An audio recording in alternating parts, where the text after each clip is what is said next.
The cup was already falling when I understood what was in it. I do not remember crossing the floor. I remember the great hall going the particular silence of a held breath, 200 wolves, and not one of them moving, and the king of the Iron Territories down on one knee on his own stone, which no one in living memory had ever seen. I remember thinking, absurdly, that I still had flour on my hands. His eyes found me before anyone could reach me. The whole court stood between us. His advisors were shouting a name that turned out to be mine, and the woman who had done this was smiling beside the dais, very gently, the way you smile when a thing has gone exactly to plan. I knelt in front of the most feared man alive, and I put my hand on the cold stone beside his, and I said the one thing I was not supposed to know. And the hall, every last one of them, turned to look at me. It started 3 weeks before any of that, with a man I had not yet learnt to fear, and a joke I did not mean to make out loud. I was 23 and I worked in the stillroom, which is the lowest place in a castle that still has a roof.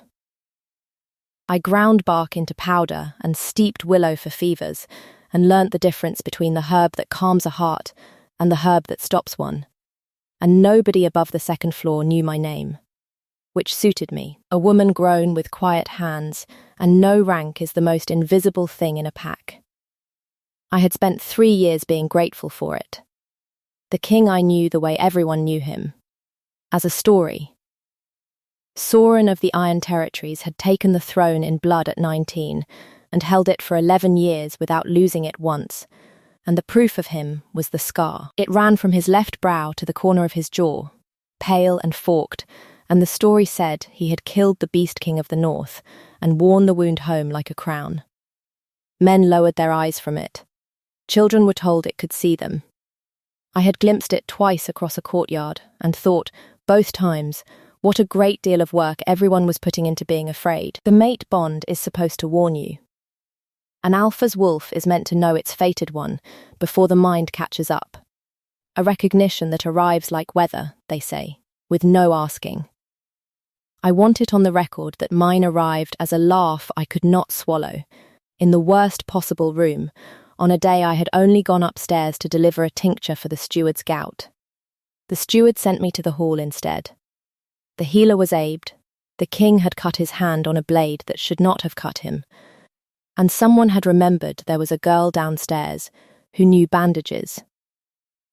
So I went up with my satchel and my flour-dusted apron into the great hall with the wolf throne, where the whole court was assembled for some matter of borders, and I crossed all that polished stone to the dais, with everyone watching the strange small person who did not belong, and I knelt to take the king's hand, and I made the mistake of looking up at his face. The scar was not a Beast King's trophy. Up close it was thin and oddly tidy, 2 clean forks branching down from his brow, and the thought came before I could stop it. Complete and ridiculous, it looks like a little lightning bolt, like the ones children scratch into frost on a window. I had a fever flushed pup downstairs, who drew exactly that shape on every wall he could reach. And I laughed. Not cruelly, I want that understood, because everyone got it wrong afterward. It was the startled, helpless laugh of a tired person who has been braced for a monster and found, instead, a man with a child's drawing on his face. It was warmth. It was the worst thing I have ever done in public. The hall stopped breathing. I heard my own voice come out before my sense could catch it. "It's a little lightning bolt," I said, to the king, about the most feared face in the territories. "Sorry, it looks like a little lightning bolt." I have since had a great deal of time to study what a room does when a thing happens that has no precedent. The advisors went the grey of bad fish. Edric, the second in command, put his hand to his sword as though laughter were a blade he could parry. Somewhere a goblet hit the floor, and the king went absolutely still. Not angry still. I knew angry I could have survived. This was the stillness of a man who has been struck somewhere there was no armour. who does not know the shape of what just touched him, because nothing has touched him there in a very long time. His eyes, grey, I noticed, the flat grey of the sea before snow, came to mine and stayed, and behind them something moved that he did not give it leave to. His wolf, I would learn. His wolf had been waiting 11 years for someone to look at that scar and see something small enough to laugh at. "Forgive me," I said, into the silence, which was now a physical thing. I bowed my head and got on with the bandaging, because it was the only honest task left to me. His hand was steady in mine. The cut was shallow and clean. I wrapped it and tied it and did not look up again, and the whole time I could feel him watching the top of my bent head as if I were a word he had read wrong and was trying to read again. When I finished, I rose and stepped back and waited to be told the manner of my death. "What is your name?" the king said. Not a question. Quieter than a hall that size should have allowed. "Wren, my king." He looked at me a moment longer. Then he turned back to his boarders as though nothing had happened, and let me go, and I walked the whole length of that hall on legs that did not entirely belong to me, and I told myself it was over. It was not over. It had, in fact, only just started, and I was the last to know, which, I have come to understand, is the natural order of things in a story like this. His wolf knew first. I would spend a long time catching up to the wolf. The first sign came that night. I woke to scratching at my door, the lowest door in the lowest corridor, a door no one had ever come to, and opened it on nothing. Nothing at the height of a person. I looked down. On the worn stone of my threshold lay a single dried flower, a winter rose the colour of old wine, of the kind that grew only in the king's private garden behind a locked gate, and the corridor beyond it was empty, except for the disappearing sound of something large and four-footed that did not want to be seen. I stood there in my shift, with a stolen rose in my hand and a cold understanding crawling up the back of my neck. The next morning, there were two.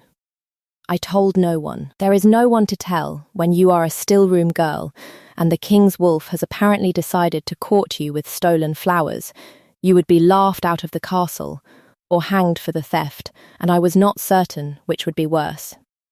So I did what I do. I observed, I withheld, and I went back to grinding bark, and I let myself believe it would stop. It did not stop. It escalated with the patience of something that has all the time in the world. The flowers became a brooch, a fox worked in silver, left on my windowsill, that I recognised from the king's own cloak. Then it was my afternoon at the well, where a wolf the size of a small horse came out of the tree line, in front of the entire laundry detail, walked straight to me, lay down across my feet so I could not move, and put its enormous head in my lap with the air of a creature that has finally got something it wanted and intends to keep it. The laundry women scattered like birds. I sat very still on the well's edge with the king's wolf breathing slow against my knee, and its grey eyes. His grey eyes. The same flat sea grey, half closed in something that on a smaller animal I would have called contentment. "You are going to get me killed," I told it. The wolf sighed, a great gusting sound, and did not move. I learned later what it had cost him. I learnt that the king had been in council when his own wolf walked out of him in front of 40 witnesses to lie in a kitchen girl's lap, that he had arrived at a dead run, that he had stood at the edge of the trees with his face, doing something the court had never seen it do, and been entirely unable to call the animal back. A king's wolf does not disobey him. His did. His did for me, in public, while he stood there in front of his own people and learnt the precise weight of having no authority over the one thing that mattered. The proud king, they should have called him, if they had been honest. His reputation was the only soft thing he owned, and his wolf had decided to spend it on me a winter rose at a time. That was when Lady Sigrun began to watch me. She was the obvious one. I will say that now so you can feel. Later, the floor go out from under you, the way it went out from under me. Lady Sigrun was a noble daughter of the Western line, golden and exact, raised her whole life to be the Luna of the Iron Territories. And she had spent 2 years arranging herself near the king, with the quiet certainty of a woman waiting for a door to open that has already been promised to her. She found me at the well, the day after the wolf. She looked at me the way you look at a stain. "You're the stillroom girl," she said. "The one who laughed." "Yes, my lady. His wolf is unwell." She said it pleasantly, smoothing her glove. "It happens to old bloodlines, a weakness, a confusion of the bond. It attaches to the nearest warm thing when it is sick. A dog will do the same." She smiled. "You should not let it confuse you about your place. The confusion passes. The place does not. If you want to know whether I survived a winter in that court, whether a stillroom girl could hold her ground against a woman bred for the throne, and what the king's wolf did next, that no one could explain away, stay with me." This is the part of the story where I stopped being able to pretend I was invisible, and I would rather you didn't lose the thread now. Follow along, and I'll tell you all of it. Because here is the thing Lady Sigrun did not know, and I did not yet know I knew. I had started watching him too. You cannot bandage a man's hand and not learn something about him. You cannot have his wolf fall asleep against you twice a week and stay frightened of the legend. I began to notice things no story about him had ever included, that he set a cup down with both hands, always, too carefully, as though he did not trust his own strength with small breakable things. That he never once told the tale of his scar himself, let others tell it, let it grow, and went quiet and still each time. The same stillness as the day I laughed. That in the great hall, where the wolf throne sat on its dais, there was a second chair beside it, plain and old, and never used, that the servants were forbidden to remove. And that the most powerful man alive, when he passed me in a corridor, could not seem to decide what to do with his face. He summoned me, in the end, on a pretext so thin it embarrassed us both. His hand had healed wrong, he said. It had not. He needed the dressing looked at, he said in the library, where there was better light, after the hall had emptied. I went because you do not refuse a king, and because, I will be honest, since no one else hears these thoughts, I wanted to.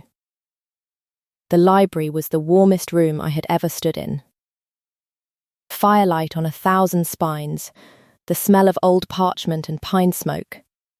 A quiet so deep, it felt like a held hand. He was already there when I came in, and he had sent the guards away, which I noted, and he was holding the cup of willow bark tea I had sent up for his sleeplessness, which I also noted, because no one had told me he could not sleep. Your hand is fine, I said, before I could be clever about it. Yes, he did not pretend otherwise. He set the cup down with both hands. Sit, if you will. I sat. He did not. The king of the Iron Territories stood at his own hearth with his back half to me, and could not, for a long moment, find the beginning of whatever he had called me there to say. You laughed at me, he said at last. I did. I'm sorry, no one has laughed at me, he said, since I was 19 years old. He turned. The firelight ran along the scar and made it, for once, exactly the small bright thing I had seen. They are afraid of this. All of them. They have been afraid of it for 11 years, and I have let them, because fear is cheaper to keep than respect. He looked at me as though the next part cost coin. You looked at it, and you laughed. Like it was nothing to be frightened of. Like it was. A little lightning bolt, I said. Something broke open across his face, and he let it. Yes, We were quiet. The fire moved. A monarch and a still-room girl in a warm room 3 paces apart, and the 3 paces stood between us like a weight neither of us would name. "Why does the wolf come to you?" he asked, and for the first time it was a real question. A man asking a thing he did not know the answer to, and hated not knowing. "I was hoping you'd tell me," I said. "It's your wolf." A sound came out of him that I realized, astonished, was almost a laugh. The court would not have believed it. "He has never done this," he said. "In 30 years he has obeyed me in everything. And now he steals my own roses and disgraces me in front of my council. And I cannot," he stopped. His hand had found the cup again. Both hands, careful, I cannot make him stop, because I am not certain I want him to. That was the most dangerous thing either of us had said. I felt it land in the room, like a dropped key. "You should be careful," I told him, because someone had to be. "Whatever your wolf wants." I'm a still-room girl. There are women in this castle who would salt the earth I walk on for what your wolf did at the well. "I know what Lady Sigrun is," he said. "Do you know what she'll do?" He held my eyes a heartbeat too long, the way he had in the hall, and broke it deliberately, the way I was learning he did when a thing got too close. "Stay," he said. "Read if you like. The light is better here," and he left me alone in the warmest room in the world, with 1,000 books and a second chair that no one was allowed to remove, and I understood that I had just been given something, and that I did not yet know its name. I found the name 11 days later, and it took the floor out from under me. I had taken to going to the library in the evenings. He had as good as told me to, and the wolf had taken to lying across the door, so that no one could enter and no one could leave, which solved several problems and created others. I read his books. I learnt the man through his margins, which is the most intimate way there is to know someone. The lines he underscored. The arguments he fought in the white space. The places where the proud king had written, small and fierce, no in a hand no one was meant to see. And one evening, reaching for a history of the northern wars to finally read the famous account of the beast king he had slain, I found the page about the scar. It was not the story everyone told. The chronicle said the beast king of the north had been beaten and brought to its knees, and that the young King Soren, 19 years old, blood-mad, and victorious, had been begged by his own commanders to take the killing strike, and the trophy, and the legend that came with it. And that he had not. That he had looked at the broken thing in front of him, old and frightened, and someone's father, and had lowered his blade, and granted it its life and its lands and its name, against every council, to the fury of his entire warband, and that the beast king, shamed past bearing by the mercy, had struck up from the dirt one last time, and laid the young king's face open from brow to jaw before the guards cut it down. The scar was not the mark of a kill. It was the mark of the one time he had refused to make one. 11 years, he had let the whole world believe the opposite. Let them fear the gentlest thing he had ever done. Because a king who spares his enemies is a king his enemies test, and fear was cheaper to keep than the truth. I sat in the firelit dark with the book open in my lap, and I understood, all at once, every still moment I had ever seen cross his face. He did not flinch from the scar's story because it was terrible. He flinched because it was a lie about the best of him, told for safety. Repeated until it became the only thing anyone saw, and then a flower-dusted girl had knelt down, looked straight at it, and laughed, because some part of her had seen, under the legend, the small, bright, harmless truth. I closed the book. Something in me had gone very quiet and very certain. The amusement I had been carrying, the wry, careful distance of a woman watching a king malfunction, was simply gone, burned off like dew, and what was left under it had edges. They had made him a monster to keep him safe, and I was not going to be one more person who let them. I went looking for Lady Sigrun the next morning instead of waiting for her to find me. That alone should tell you how far I had moved. She received me in her bright western rooms with her women around her, amused that the stillroom girl had come to be put in her place. "I know what the scar is," I said. No preamble. "I know it isn't what you all tell each other." The amusement went out of her face like a candle. "So whatever you're building," I said, in a voice I did not know I had, low and level and entirely without fear, "you should know that I'm not confused about my place. I know exactly where I stand. The question is whether you do." I left before she could answer. My hands were not shaking. That frightened me more than shaking would have. I had thought I was warning her off. What I had actually done was set a clock running, because a woman bred her whole life for a throne does not retreat when a kitchen girl finds her courage.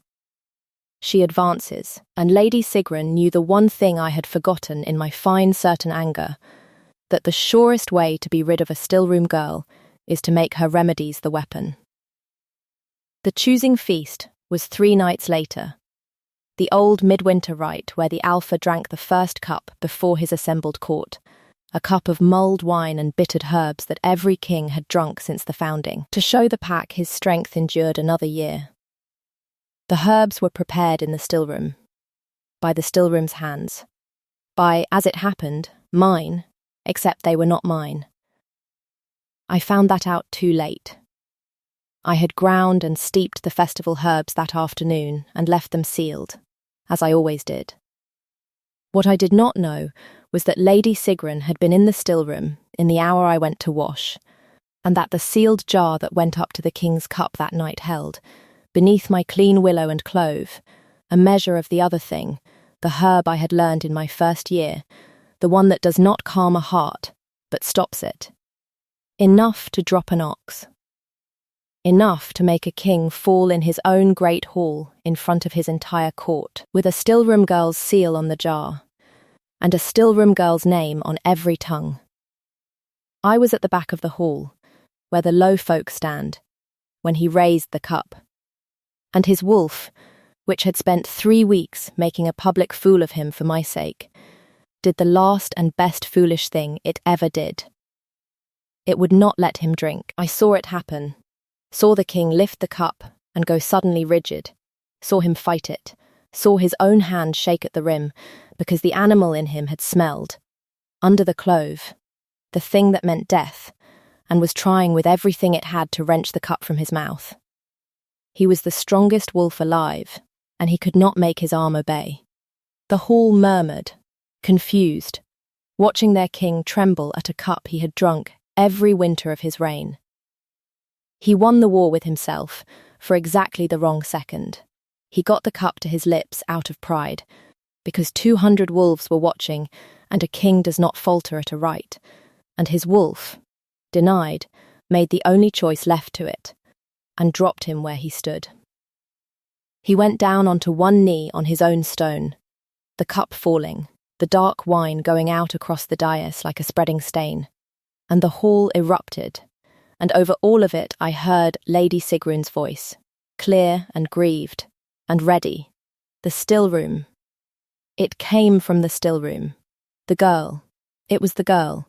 The cup was already falling when I understood what was in it. I do not remember crossing the floor. I have told you that part. I told it to you first, because it is the part I relive. The held breath silence. The king down on one knee where no one had seen him kneel. The flower still on my hands.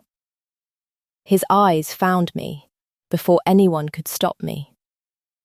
The whole court stood between us, and his advisers were shouting my name like an accusation, and Lady Sigrun was smiling her gentle Finnish smile beside the dice. I knelt in front of the most feared man alive, and I put my hand on the cold stone beside his, and I said the thing I was not supposed to know. It's Monkshard. My voice carried further than I meant it to, into a hall gone silent, to hear the murderess confess. Wolfsbane, in the cup. There's monkshood in the cup, and it's already in him. And if you want your king to live, you will bring me charcoal and strong vinegar, and you will do it now. Edric, to his eternal credit, did not waste a breath wondering whose side I was on. He moved. What followed was not gentle, and it was not dignified, and there is no part of it I will dress up for you. Wolfsbane is a cruel poison, and it was already cold in him.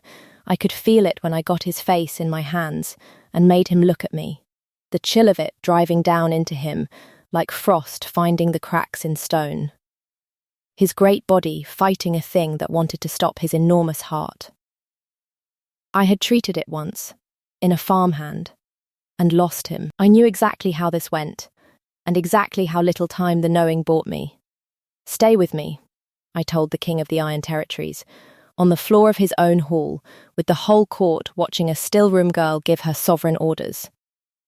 You spared a beast king on a battlefield at 19. You do not get to die of a cup. Stay. His grey eyes held mine. The frost pushed harder. I felt it surge. Felt the cold of it crawl up my own arms where I held him, the old poison fighting to remain. And I held on through it, and made him drink the charcoal, and held on, and did not let go of his face. And somewhere in the longest hour of my life, the cold began, grudgingly, to lose.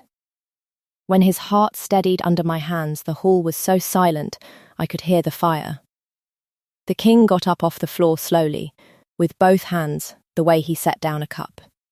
He looked at the spilled wine, and at the jar Edric had brought down from the dais, and at Lady Sigrun, who had stopped smiling. And then the proud King of the Iron Territories did the thing that I am told they still speak of in the western provinces. He took the plain old chair from beside the wolf throne, the second chair, the one no servant was allowed to remove, and he carried it down off the dais himself, through the parted court, and he set it on the floor beside me. Both hands. Careful, this was my mother's, he said to the hall, but watching me. It has stood empty beside that throne for 11 years, because I would not give the place to anyone I did not trust with the territories, and my own life both. Tonight a stillroom girl gave me orders on the floor of my own hall, and saved that life, and was right. He turned to the court, and the scar caught the firelight, the small bright forking thing, and for once he wore it like exactly what it was. Her name is Wren. You will learn it. And the next person who speaks of confusion in my wolf will explain to me why it knew the truth about all of you a season before I did. Lady Sigrun did not get a trial in the Great Hall. She got something quieter and worse, stripped of her name and her western lands by dawn, sent north under guard to the lands of an old enemy who owed the king a long-standing debt, to live out her life as exactly the thing she had tried to make of me, a person with no rank that anyone could see. Edric told me, later, that the king had refused his council's call to execute her. Of course he had. I had read the page. I knew the worst thing about that man was that he could not, in the end, make himself take a life he did not have to. He found me in the stillroom 3 nights after, which no king had ever done, ducking his head under the low door, too large for the room by half, holding, I am not making this up, a winter rose he had clearly cut himself, badly, from his own garden. My wolf usually handles this part, he said. He does it better, I said. He doesn't bleed on them. There was a thorn scratch across his thumb. I took the rose. I took the hand too, after, and looked at the small, careless wound, and did not let go of it. I should have told you the truth about the scar myself, he said, before you found it in a book. I have not said it aloud in 11 years. I had forgotten there was anyone I would want to say it to. Say it now. He did. Standing in the lowest room in the castle, with his head bent under my ceiling and his hand in mine, the King of the Iron Territories told a stillroom girl the true story of the gentlest thing he had ever done, the one that had cost him his face and given the world a monster to be frightened of. And when he finished there was a long quiet, the warm kind, the kind that feels like a held hand. What happened then I will give you the way the rules of decent storytelling allow, and no more, because some things are mine. He kissed me. I will tell you only what broke open inside me when he did, which was everything I had been holding 3 careful paces back, from since the day I knelt and laughed. Every wry distance, every it will stop, every reminder of my place, all of it simply gone. And under it the plain, astonishing fact that the most feared man alive had crossed the whole length of his kingdom to stand in the smallest room in it, because that was where I was. Then he rested his brow against mine, the lightning bolt scar against my skin, and neither of us said anything clever for quite some time, and his wolf, somewhere, was insufferably pleased with itself. Half a year later I sat in my mother-in-law's chair, beside the wolf throne, with flower still, somehow on my hands, because a Luna of the Iron Territories may run the stillroom if she likes, and I did like, and let the court adjust. The court adjusted. They always do. To Mass, the fever pup who had drawn lightning bolts on every wall I had ever scrubbed, now drew them openly on the dais steps, and no one stopped him, because the king had crouched down beside him once, in full view of the hall, and shown him the real one, and let the boy compare. A letter came that spring from the northern lands the spared beast king's grandson now ruled in peace, addressed, it turned out, not to Soren but to me, thanking the Luna for a mercy 2 generations old that the king had never once claimed credit for. I read it aloud to him. He set his cup down with both hands and looked at the fire for a while and did not say anything, which from him was a great deal. People still lower their eyes from the scar. Old fear is slow to die, and I have stopped trying to hurry it. But sometimes, in council, when the room has gone grave and frightened, and every face has turned to the legend on the throne for permission to be afraid, I catch his eye across all of it, and I let one corner of my mouth go, just slightly, the way you do at a private joke. A little lightning bolt, my face says. And the most feared man in the territories, who froze the first time and has never quite recovered, has to look very hard at the table to keep his own face in order. He never manages it. That is the part the stories will never get right. And the part I would not trade for any throne. That I am the one person alive who can make the king of the Iron Territories lose. Completely and in public, the war with his own face. So tell me, that night in the great hall, when his wolf refused the cup and dropped him rather than let him drink, do you think he knew, even then, what it was protecting? Or did the animal in him understand me long before the man let himself? I have a theory. I'd like to hear yours first. Leave it below, and if you want to follow what the Court of the Iron Territories did with a stillroom girl on the second chair, and there is more, because old enemies have grandchildren, and grandchildren write letters, comment the wolf, and stay with me. I'll keep the fire lit. And the door, as always, open.